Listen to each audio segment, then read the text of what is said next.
दुसरा, family court procedure. 6 मुख्य phases. आता प्रोसिजरबद्दल बोलूया. कंटेस्टेड डिवॉर्सचे 6 मुख्य फेजेस खालीलप्रमाणे आहेत. पहिला, प्रिपरेशन आणि नोटीस. तुम्ही एक समजदार आणि जाणकार ॲडव्होकेट हायर कराल आणि तुमच्या पार्टनरला डिवॉर्ससाठी एक नोटीस पाठवाल. दुसरा, फायलिंग द पिटिशन. आता या नोटीसचे उत्तर आले किंवा नाही आले तरी तुम्ही हे काय ॲडव्होकेटच्या मार्फत तुमच्या डिस्ट्रिक्टच्या फॅमिली कोर्टात डिवॉर्स पिटिशन फाईल कराल आणि यानंतर कोर्ट तुमच्या स्पाऊसला समन्स म्हणजे नोटीस पाठवते. तिसरा, समन्स अँड अपिअरन्स. आता जेव्हा कोर्ट तुमच्या स्पाऊसला समन्स पाठवते तेव्हा 2 कंडिशन्स असू शकतात.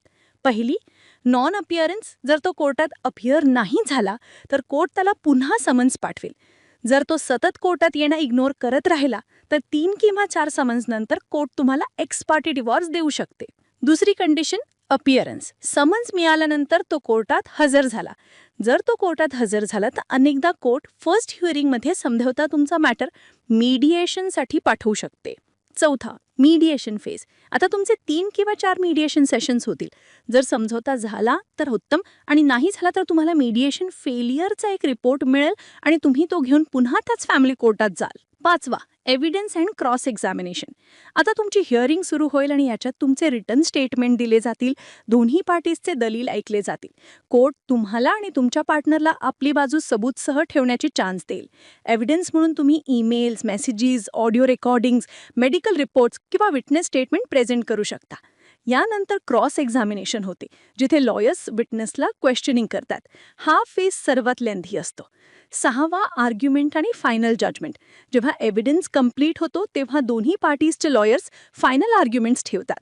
यानंतर जज केसच्या मेरिट्सवर फायनल जजमेंट देतात. म्हणून लक्षात ठेवा, जर तुमचा एव्हिडन्स कमजोर असेल तर डिवॉर्स मिळणं डिफिकल्ट होता. 1 पार्टी डिवॉर्स पिटिशन फाईल करण्यापूर्वी सॉलिड प्रूफ जमा करून घ्या, नाहीतर वेळ आणि पैसे दोन्ही जातील आणि मेंटल आणि फिजिकल हॅरेसमेंट वेगळा होईल.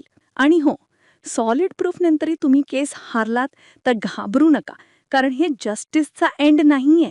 यानंतर तुम्ही मुंबई हायकोर्टात या जजमेंटच्या विरोधात अपील करू शकता. तिसरा, 1 पार्टी डिवोर्समध्ये किती वेळ लागतो? हा तो क्वेश्चन आहे जो प्रत्येकजण विचारतो आणि याचा ट्रूथ इमोशनली चॅलेंजिंग असतं. खरं तर याचा कोणताच फिक्स्ड टाइम पिरियड बिलकुल नसतो. पण साधारण तुमच्या 1 पार्टी डिवोर्स किंवा कंटेस्टेड डिवोर्सचा पाया तुमच्या ग्राउंड्सवर डिपेंड करतो. जर तुमच्या ग्राउंडचा सॉलिड प्रूफ नसेल तर तुमचा केस फक्त लांबच नाही होणार, तर त्याचा रिझल्ट देखील तुमच्या फेवरमध्ये नसेल.